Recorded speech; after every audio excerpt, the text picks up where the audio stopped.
आजच्या व्हिडिओची सुरुवात दत्तगुरूंच्या सुंदर दर्शनाने करूयात आणि दत्तगुरूंची कृपादृष्टी आपल्या सर्वांवर सदैव राहू देत. हॅलो, नमस्कार मैत्रिणींनो. तुम्हा सगळ्यांना दत्त जयंतीच्या खूप खूप शुभेच्छा. आणि खूप दिवसानंतर मी व्हिडिओ करतेय, कारण मध्यंतरी मी गावी गेलेले आणि त्याच्यानंतर सुद्धा काही कामांची गडबड होती, त्याच्यामुळे व्हिडिओ टाकता आले नाही. तर या 25 डिसेंबरला आमच्या घरी सत्यनारायणाची पूजा होती, तर म्हटलं चला या निमित्ताने आपण पूजेचा व्लॉग बनवूयात आणि तो तुमच्याशी शेअर करूयात. तर खूप दिवसांपासून माझ्या मनात होतं की आपल्या घरी सत्यनारायणाची पूजा करावी, पण काय तो योग यावा लागतो असं म्हणतात. कारण श्रावण महिन्यापासूनच पूजा घालायची होती, तर अखेरीस ती आता मार्गशीर्षामध्ये ही पूजा आम्ही घातलेली आहे. तर पूजेच्या आदल्या दिवशी बघा ही सगळी तयारी आम्ही केलेली. कितीतरी तयारी करावी लागते आणि आता घड्याळात बघा 11 वाजलेले दिसत असतील, म्हणजे आदल्या दिवशीची.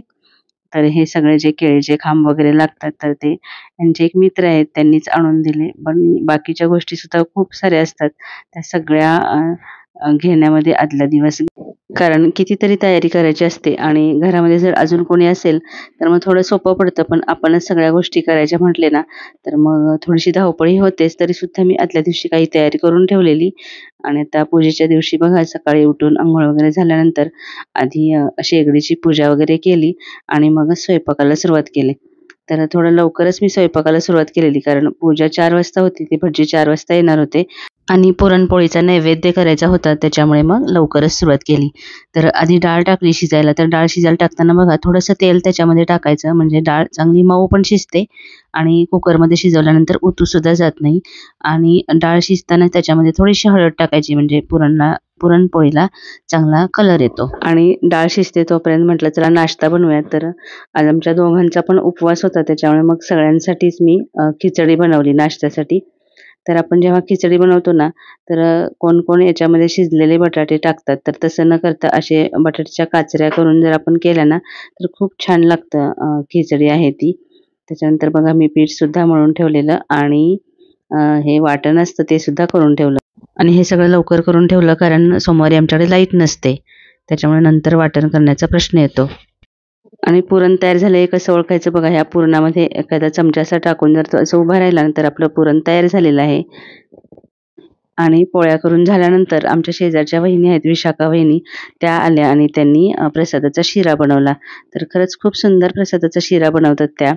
आणि त्यांनी प्रसादाचा शिरा बनवल्यामुळे खरंच मला खूप मदत पण झाली आणि झटपट माझं काम झालं. आणि त्या असल्यामुळे खरं तर मला खूप मदत झाली, कारण हे एवढं सगळं करेपर्यंत 4 कधी वाजले समजलंच नाही आणि तोपर्यंत भटजीसुद्धा आले.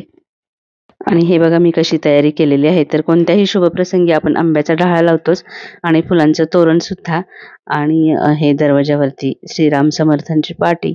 आणि त्याच्यानंतर हे बघा आम्ही अशी तयारी करून ठेवलेली. आणि त्याच्यानंतर मग भटजी आले.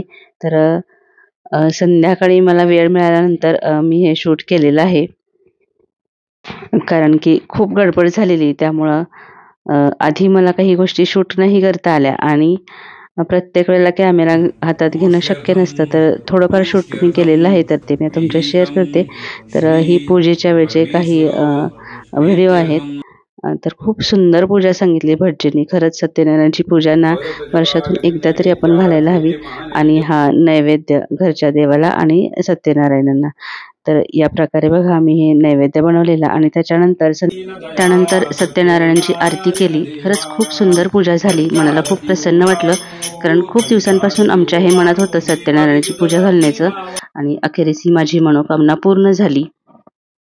कारण आपल्या घरामध्ये हे मंत्रोच्चार होणं किंवा अशी आपण जेव्हा पूजा वगैरे करतो ना, तर खरंच खूप पॉझिटिव्ह एनर्जी एक तयार होते घरामध्ये. खूप जास्त लोकांना बोलवलं नव्हतं, कारण की आम्ही ऐन वेळेला पूजा ठरवली, कारण भटजी तेव्हाच अवेलेबल होते आणि त्याच्यामुळे थोडीफार धावपळ आणि गडबड झाली, त्यामुळे जास्त लोकांना बोलवलं नव्हतं. तरी सुद्धा मी माझ्या काही मैत्रिणींना तीर्थप्रसादासाठी बोलवलेलं आणि त्या सगळ्या सुद्धा आलेल्या. तर आपल्या घरामध्ये वास्तूमध्ये असे चांगले प्रोग्राम केले ना, तर खरंच आपल्या घरामध्ये एक सकारात्मक ऊर्जा नेहमी तयार होते आणि ती आपल्याला जाणवते सुद्धा. आणि आपल्याला स्वतःला सुद्धा बघा एक फ्रेश असं वाटतं, एक छान एनर्जी अशी मिळते. तर ह्या आमच्या विशाखा वहिनी आहेत, जे मी तुम्हाला मगाशी सांगितलं की त्यांनीच प्रसाद वगैरे केला.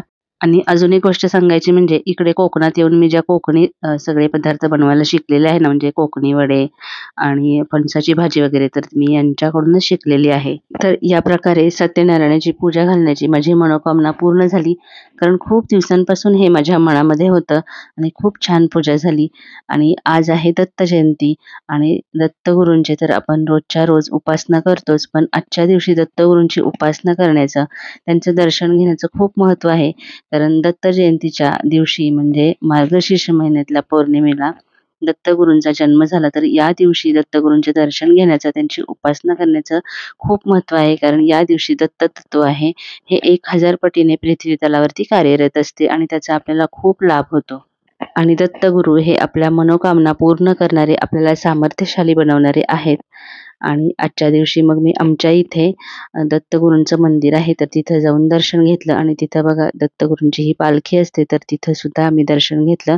आणि दत्त जयंतीच्या निमित्ताने इथं ना कीर्तन चालू होतं, तर खूप छान कीर्तन होतं. तर इथं हे दरवर्षीच इथे हा प्रोग्राम असतो. आणि दत्तगुरूंची इथं ही मूर्ती आहे ना, ती इतकी सुंदर आहे बघा, तुम्हाला दाखवते मी. आणि आता बघा रात्रीच्या 10 वाजलेत आणि आम्ही तेव्हा दर्शनाला गेलो होतो. तर कारण दिवसभर खूप गर्दी असते, तरी सुद्धा आत्ता सुद्धा किती गर्दी आहे बघा. आणि इथे एक यात्रा असल्यासारखीच असते, तर मिठाईंची दुकानं वगैरे बघा. आणि आजूबाजूला बाकीची पण बरीचशी दुकानं होती आणि खूप गर्दी होती. म्हणजे आम्ही परत येईपर्यंत 11:45 वगैरे झाली, तरी सुद्धा खूप गर्दी होती. कारण सगळीकडेच दत्त जयंती खूप उत्साहात साजरी केली जाते. आणि दत्तगुरू हे विष्णूचा 6वा अवतार आहेत आणि दत्तगुरूंचं स्मरण हे सतत आपण करत राहायचं असतं. आणि इथं कीर्तनसुद्धा होतं, जे मला खूप आवडतं. मग आम्ही थोडा वेळ बघितलं आणि त्याच्यानंतर घरी परत आलो. तर असा हा छोटासा ब्लॉग मी तुमच्याशी शेअर केलेला आहे. आवडला तर नक्की लाईक, शेअर, सबस्क्राईब करा आणि मला कमेंट करून सांगा.